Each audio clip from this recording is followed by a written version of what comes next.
Friends आज का जो टॉपिक है इंपॉर्टेंट, कल हमने पढ़ा एनलार्जमेंट ऑफ थायराइड ग्लैंड। आज का जो टॉपिक है वो है formation of T3 and T4। Formation of T3 and T4, ठीक है फ्रेंड्स। ये जो T3 है इसको हम कहते हैं ट्राई आयोडोथेरोनिन, और जो T4 इसको हम कहते हैं थायरोक्सिन। फ्रेंड्स ये तो पता है कि ये कौन प्रोड्यूस करता है, कौन सा gland, that is thyroid gland which is situated our in our neck on trachea, present on two sides of trachea, ठीक है। ये हम trachea लेंगे और इसके दोनों साइड क्या है, इसके दोनों साइड हैं दिस थायराइड ग्लैंड। और थायराइड ग्लैंड के जो एंड पार्ट होते हैं उनको वहां पे ग्लैंड मौजूद होते हैं जिनको हम कहते हैं पैराथायराइड ग्लैंड, ठीक है। और ये जो थायराइड ग्लैंड है ये कम फॉर्म होता है बहुत सारे सेल्स को जिसको हम कहते हैं फॉलिकल सेल्स। और ये जो फॉलिकल सेल्स हैं ये बनाते हैं, बहुत सारे फॉलिकल सेल्स बनाते हैं कोलाइडल सेल्स, ठीक है फ्रेंड्स ये जो थायराइड ग्लैंड है इसके लिए रॉ मटेरियल क्या है, यानी फूड क्या है, दैट इज आयोडीन या वो कैसे आयोडाइड, ठीक है। ये जो आयोडाइड है ये कहां से मिलता है हमें, हमारे फूड से, ठीक है, mostly present in seafood, ठीक है फ्रेंड्स। जब हम कभी कोई भी चीज खाते हैं तो वो डाइजेस्ट कहाँ पे होता है, कंप्लीट डाइजेशन कहाँ पे होती है उसकी, दैट इज स्मॉल इंटेस्टाइन, फिर वो लिवर तक पहुंचता है। फिर फ्रेंड्स आप याद रखो लिवर तक इसलिए पहुंचता है क्योंकि इसको डिटॉक्सिफाई करता है, कम लेस टॉक्सिक बनाता है ताकि यह हमें नुकसान न पहुंचाए, फिर ये सर्कुलेशन में जाता है, ठीक है। और जब ये सर्कुलेशन में जाता है तो ये जो फूड, कोई भी फूड होता है, हम आज आयरन की बात, हम यहाँ पे आयरन की बात करते हैं, आयोडीन की बात करते हैं, ठीक है। ये पहुंचते हैं हमारे सारे बॉडी पार्ट्स में जहां जहां भी सर्कुलेशन जाती है, ठीक है फ्रेंड्स। और फ्रेंड्स ये सर्कुलेशन आकर थायराइड ग्लैंड में भी पहुंचते हैं। ओनली 20% इज यूज्ड और we can say store by thyroid gland, लेकिन जो 80% है इस आयोडीन के वो लॉस होता है विद यूरिन, ठीक है।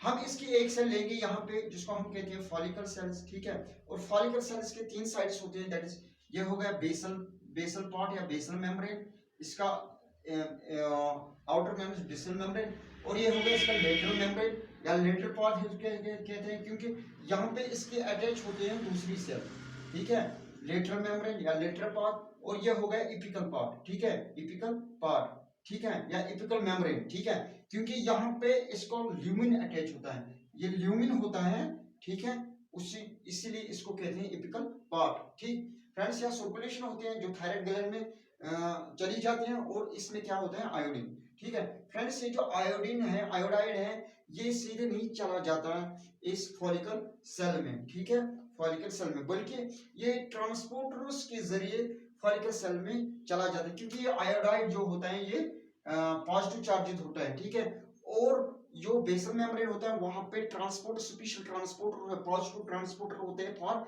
आयोडीन, और ये क्या करते हैं, इस आयोडीन को एंटर करते हैं कहां पे, फॉलिकल सेल में, ठीक है। और फ्रेंड्स यहाँ पे एक प्रोटीन बन जाता है जिसको हम कहते हैं थायोग्लोबिन, थायोग्लोबिन थायोग्लोबिन थायोग्लोबिन प्रोटीन बन जाता है सेल के एंडोप्लाज्मिक रेटिकुलम में, ठीक है। और ये थायोग्लोबिन एंडोप्लाज्मिक रेटिकुलम में बन जाता है, ये पास होता है इपिकल मेम्ब्रेन से, फिर चला जाता है ल्यूमिन में थायोग्लोबिन, ठीक है, थायोग्लोबिन, और वहां से मिल जाता है T3 एंड T4 से, फिर रहता है स्टोर। फ्रेंड्स ये स्टोर रहा ल्यूमिन में, और ये जो T3 एंड T4 ये यहां से बैक फ्लो भी होता है हमारे इस सर्कुलेशन में, जब इसकी जरूरत होती है हमारे बॉडी में, हमारी बॉडी मैकेनिज्म के लिए, यहां से बैक फ्लो भी होता है हमारे सर्कुलेशन में, ठीक है। और फ्रेंड्स ये जो आयोडाइड है हमारे इस फॉलिकल सेल में, ठीक है, इसको इस पे एक एंजाइम एक्टिव होता है जिसको कहते हैं पेरोक्सिडेज एंजाइम, इसको चेंज करता है in organic form, that is iodine, ठीक है। और उसके बाद ये जो पेरोक्सिडेज एंजाइम है इस आयोडीन को कंबाइन करता है विद थायरोनिन, ठीक है।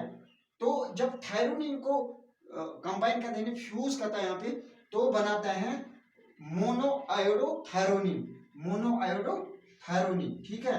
और फ्रेंड्स इसी तरह ये जो पेरोक्सीडेज एंजाइम है, पेरोक्सीडेज एंजाइम ये कभी कंबाइन करता है दिस आयोडीन को, दिस मोनो आयोडो को, यानी एक आयोडो को कंबाइन करता है विद टू थायमिन से, तो बनाता है मोनो आयोडो डाइथायरोनिन, मोनो आयोडो डाइथायरोनिन। क्या बन गया? मोनो आयोडो डाइथायरोनिन, ठीक है, जिसको हम कहते हैं ट्राई आयोडोथायरोनिन भी, ठीक है। और यानी T3 कब बन जाता है? जब मोनो आयोडो टू थायरोनिन मिल जाते हैं तो बनाता है मोनो आयोडो डाइथायरोनिन, या जिसको हम कहते हैं ट्राई आयोडोथायरोनिन, ठीक है फ्रेंड्स। और उसके बाद कभी कभी डबलिंग करता है, ठीक है, टू आयोडो को फ्यूज करता है विद टू थायमिन से और बनाते हैं टू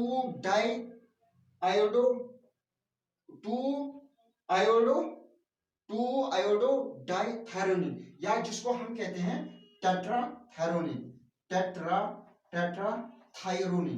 थायरोनिन। और फ्रेंड्स इसको हम कहते हैं T4। अब हमें T4 भी बन गया, ठीक है, T3 भी बन गया।